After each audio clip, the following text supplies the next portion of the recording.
When I was talking with the gentleman from Belcom, and we were discussing the lie, everything he was telling me was different from what we were being told was the truth.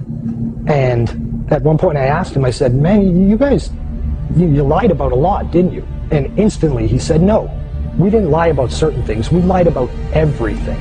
None of it was true. I really don't think people realize how deep the lie goes. Space, the final frontier. Space may be the final frontier, but it's made in a Hollywood basement. The Vector, NASA's official logo. If you've ever looked at NASA's official logo, both their official insignia and their official seal, you'll see that the most prominent object in the seal is a red swooshing object. They call that the chevron or the vector. If you ask NASA's Public Affairs Office, this symbology is featured so heavily in their insignia and seal, they'll give you what really amounts to the standard facile cover story for the unilluminated. They'll tell you that that is a representation of a hypersonic wing design from the 1950s, which was the time the logo was created. Not exactly the case. Someone might want to ask the Russian Federal Space Agency, Roscosmos, that was formed in 1992, why they chose that same logo.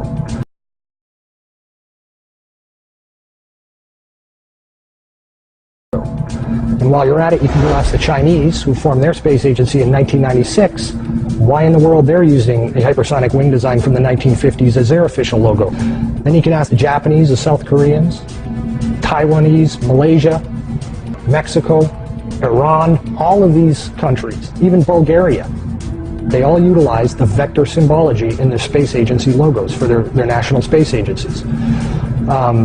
It gets even deeper. You can go look at the individual manned program patches for NASA. The Mercury program, for example, a blatant use of covert symbology. In every logo dealing with the Mercury program, you'll see what looks like a number 7 in their logo.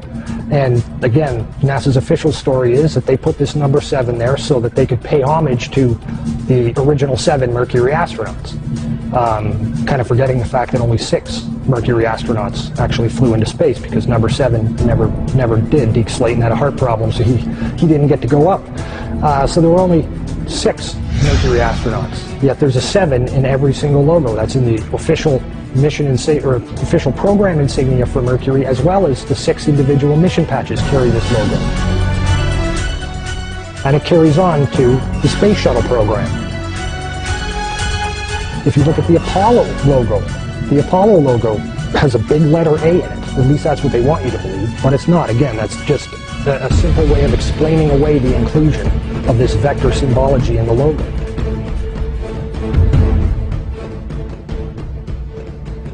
If you go to the Space Shuttle program, the original Space Shuttle STS program patch is a triangular patch that, again, hides the use of the chevronic vector symbology.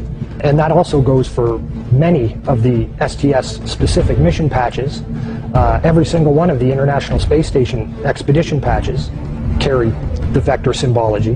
The Russian Mir space station used the vector symbology. That was their official logo.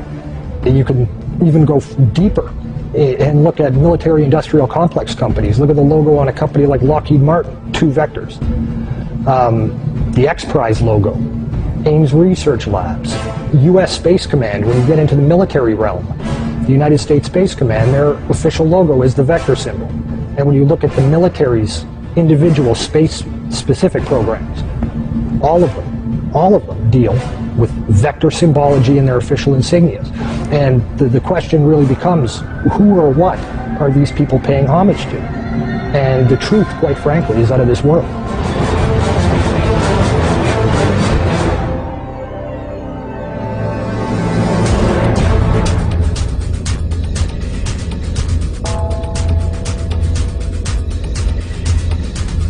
Read between the lines. Take a listen. I'd go to the moon in a nanosecond.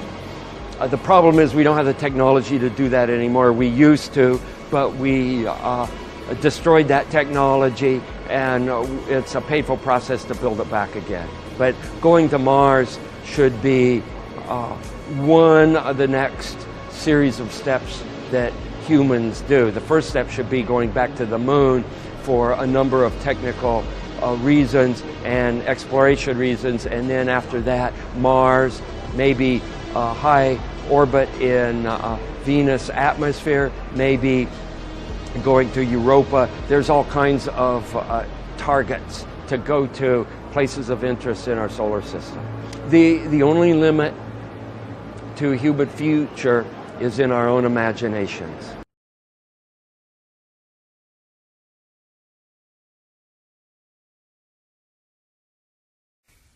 Hello, this is Dave. Today I want to talk about what I consider to be the biggest lie of all. It's a subject I've been looking at for the last 6 months, and I've been pretty hesitant to talk about it because, well, it's a really controversial subject. Now, I stumbled across this completely by accident. I was researching something on a totally unrelated topic and happened to see an intriguing sounding video. So I clicked on it, but the subject was so preposterous that I was just about to turn it off when it happened to say something that piqued my interest. So I watched the video completely to the end. And by the end of it, I had questions. I had some serious questions. So I'm going to ask you to be open-minded about this. This is very, very controversial and difficult to get your head round. So just bear with this and keep an open mind. So, in order to determine the truth, I'm going to be using a few principles here. The first of which is the scientific method, something that the scientific community doesn't seem to use these days. But the scientific method is where a theory or opinion is put forward that matches what we observe. But if something comes along that contradicts those observations, then the theory must be discarded. The second principle is Occam's razor. That's quite simply, the simplest explanation tends to be the truth. The third principle I'm going to be using is from Sherlock Holmes. When the impossible has been eliminated, whatever is left, however improbable, must be the truth. I'm also going to have to accept a couple of things. The first of which is what I call the ant's perspective. If you imagine an ant walking across a runway and all of a sudden a jumbo jet lands next to it, the ant's probably going to say, "What the hell was that?" But there is no way that the ant can ever figure out what just happened to it. It's just beyond the ant's ability to comprehend. So we have to accept that there may be things that are way beyond the human mind's ability to comprehend. The other thing we have to accept is how easily our minds, once they've been programmed or given a world view, how easily those minds can be fooled.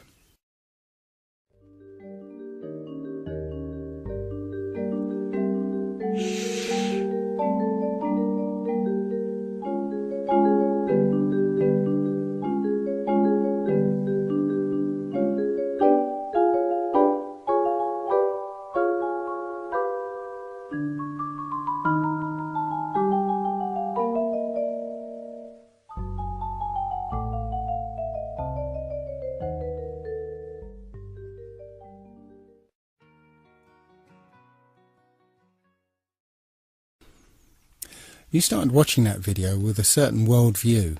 After all, you know what a room looks like.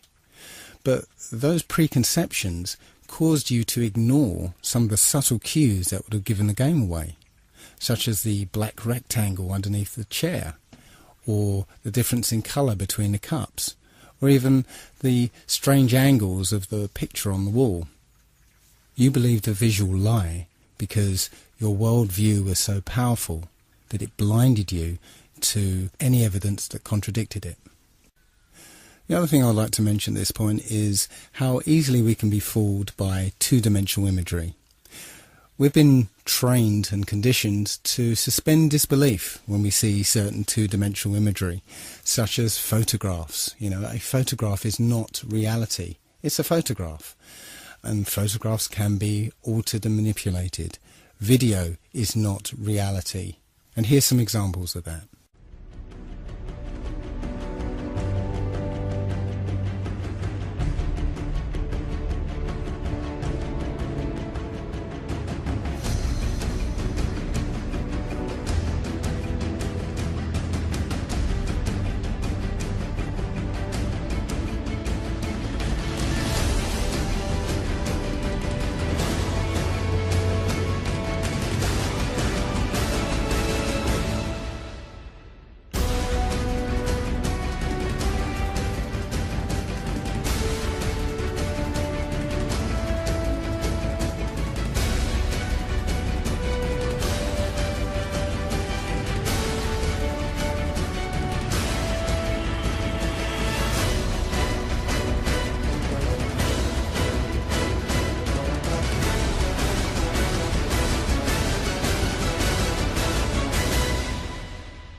pretty realistic stuff.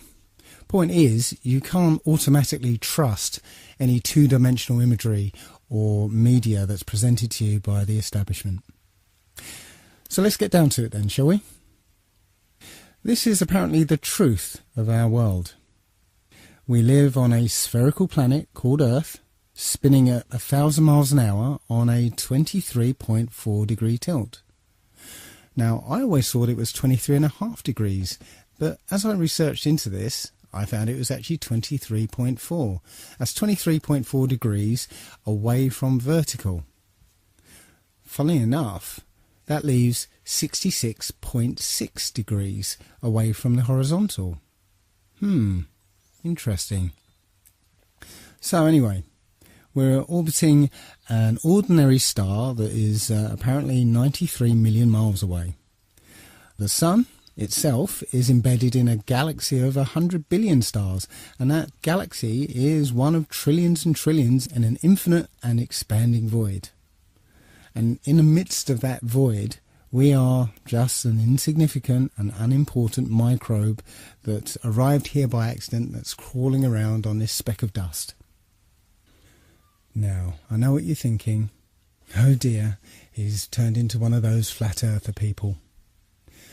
But if you've ever discovered the truth behind all those things that have been labelled as conspiracy theories, you've been willing to set aside your preconceptions of the world to be able to accept a new and often terrifying version. This is no different, so please bear with me. The first thing that people will automatically say is, of course we live on a spherical Earth. We've got the photographic evidence, don't we? Well, strangely enough, when you try and search for a picture of Earth from space, you'll find surprisingly few of them. In fact, all of them, including this one, this is from NASA, it's called the Big Blue Marble. All of them are composites. NASA will freely admit to them being composite images or CGI or Photoshop. There's only one image that NASA will claim was shot from space, and it's this one. It's apparently shot from Apollo 17. But all of these images have problems. First of all, the scientist will tell you that because the Earth is spinning, centrifugal forces will force the equator to bulge out as it's spinning. So the Earth is more of an oblate spheroid. But, funnily enough, all the images from space, supposedly, are perfect spheres. Also, one thing I noticed is that the colours of continents and the sea itself, they're very vivid. Now, when you look at anything at a distance, maybe if you look at some hills at the distance of 3 or 4 miles, you'll see that the colours are kind of washed out somewhat because of the atmosphere. If you see mountains further off in the distance, the dark colours are washed out even more because of the influence of the atmosphere. So how can it be that you get these very vivid, striking colours through miles of atmosphere? I can't explain it. The other strange thing about this supposed shot of Earth from space is that the continents actually appear to match the Mercator map rather than the Peters projection map. Now, if you don't know the difference, here's a little video to explain it. Should we begin? Yes. Plain and simple, we'd like President Bartlett to aggressively support legislation that would make it mandatory for every public school in America to teach geography using the Peters projection map instead of the traditional Mercator. Give me $200 and it's done. Really? No. Why are we changing maps? Because, CJ, the Mercator projection has fostered European imperialist attitudes for centuries and created an ethnic bias against the Third World. Really? The German cartographer, Mercator, originally designed this map in 1569 as a navigational tool for European sailors. The map enlarges areas at the poles to create straight lines of constant bearing or geographic direction. So it makes it easier to cross an ocean. But yes, it distorts the relative size of nations and continents. Are you saying the map is wrong? Oh dear, yes. Look at Greenland. Okay. Now look at Africa. Okay. The two land masses appear to be roughly the same size. Yes. Would it blow your mind if I told you that Africa is in reality 14 times larger? Yes? Here we have Europe, drawn considerably larger than South America. When it's 6.9 million square miles, South America is almost double the size of Europe's 3.8 million. Alaska appears 3 times as large as Mexico, when Mexico is larger by 0.1 million square miles. Germany appears in the middle of the map when it's in the northernmost quarter of the Earth. Wait. Relative size is one thing, but you're telling me that Germany isn't where we think it is? Nothing's where you think it is. Where is it? I'm glad you asked. The Peters projection. It has fidelity of axis. Fidelity of position. East-west lines are parallel and intersect north-south axes at right angles. What the hell is that? It's where you've been living this whole time. Should we continue? Uh-huh.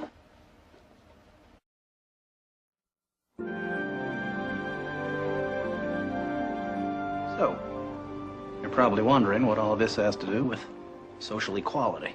No, I'm wondering where France really is. Guys, we want to thank you very much for coming in. Hang on, we're gonna finish this. Okay. What do maps have to do with social equality, you ask? She asked. Salvatore Natoli of the National Council for Social Studies argues, in our society, we unconsciously equate size with importance and even power.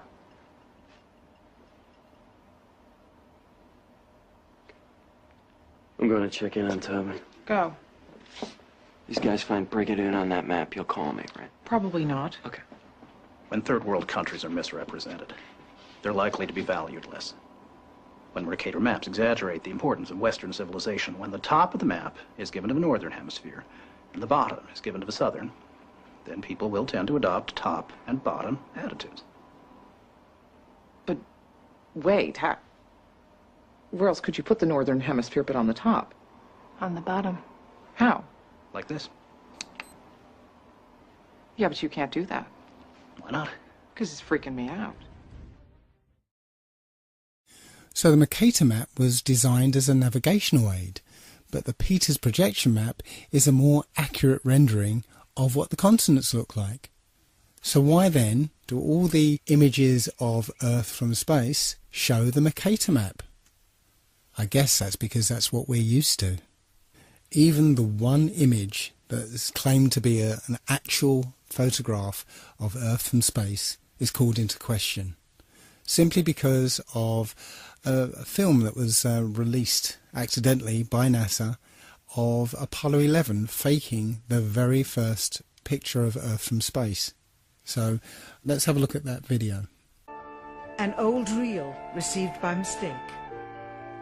It contains the raw or unedited footage of the crew of Apollo 11, Michael Collins, Edwin Aldrin Jr. and Neil Armstrong, staging part of their mission for nearly an hour in living color, with exceptionally clear behind-the-scenes audio of conversations discussing the techniques used to achieve a disingenuous picture depicting the Earth at a distance, in order to falsely demonstrate their far journey from it and their ability to survive passing through the Van Allen radiation belts. It cannot be misconstrued that this staging was done for some other reason, for the reel itself is slated and dated July 18th, 19th and 20th, 1969, the very days of the mission when they were said to be approaching and achieving lunar orbit. Understand, too, that only about 20 seconds of this raw footage was ever broadcast to the public, and these conversations discussing their deception were believed to be private. Until now. Here they discuss that these television transmissions were in fact not broadcast live as everyone believed. They were first screened and edited for playback later. Roger, Neil. We just wanted a narrative such that we can, when we get the playback, we can sort of correlate what we're summarizing. Here they discuss the fact that they have turned out the lights and have blocked out sunlight from entering the spacecraft through the other windows, as to not cause any reflected light to fall onto the spacecraft's wall in the foreground. Okay, very good. Well, we shut out the sun coming in some of the other windows into the spacecraft, so it's looking through a the number one window, and there isn't any reflected light. The reason this was done is so that the truth of the matter would not be revealed. It is this.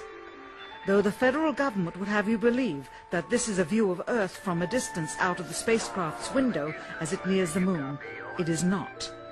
What they have ingeniously done is placed the camera at the back of the spacecraft and centered the lens on a circular window in the foreground, outside of which it is completely filled with the Earth in low orbit. The circumference of the window then appears to be the diameter of the Earth at a distance, with the darkened walls of the spacecraft appearing to be the blackness of space around it. That is why they wanted the interior dark and blocked out the sun from any other windows. Here you can see the extruded window, probably 2 inches thick at the bottom. This is because the Earth's shine is coming in at a downward angle. It also causes the Earth to appear to be an irregularly shaped circle, for you are seeing the outside of the window at the bottom and the inside of the window at the top, which together form 2 different sized halves of a circle. Subsequently, this take was never used. As they perfected the shot, a crescent-shaped piece of black material was inset slightly into the window to create the illusion of the Earth's terminator line dividing night and day.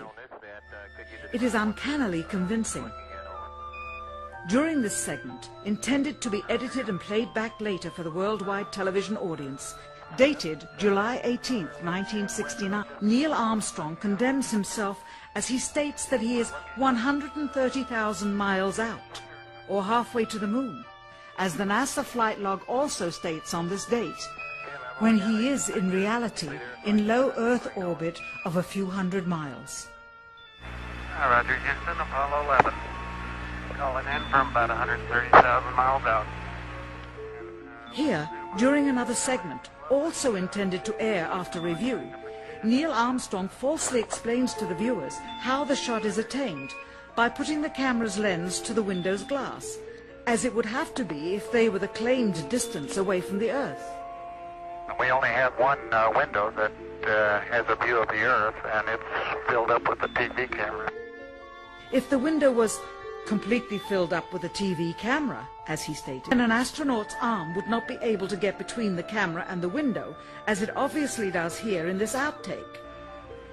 South America becomes invisible just off beyond the Terminator or inside the shadow. You can also notice how the astronaut operating the camera reacted to the mistake by attempting to pan away from it. Blue cast. See white bands of major cloud formations across the Earth. This is a segment that they believed wasn't even being recorded, much less suitable for broadcast, for the lens was being zoomed out and the scene was being changed to that of an interior of the astronauts at work, and apparently the stop button popped back up on the recorder without notice. Here is the diffused work light that they used to see camera controls, but not throw light onto the spacecraft's wall. Here they remove part of the crescent insert.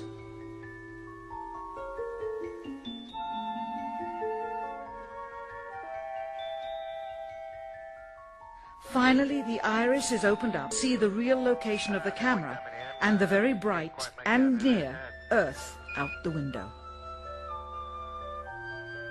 Here is the slate for the 19th of July, and the same shot of trickery on the 19th of July, and then the 20th, and the same misleading shot on the 20th.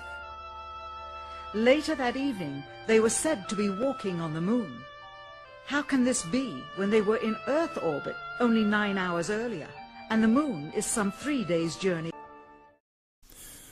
And you can see the full sequence on a documentary called A Funny Thing Happened on the Way to the Moon. That's one that I highly recommend you have a look at. But as for photographic evidence of a globe Earth, nope, it doesn't exist.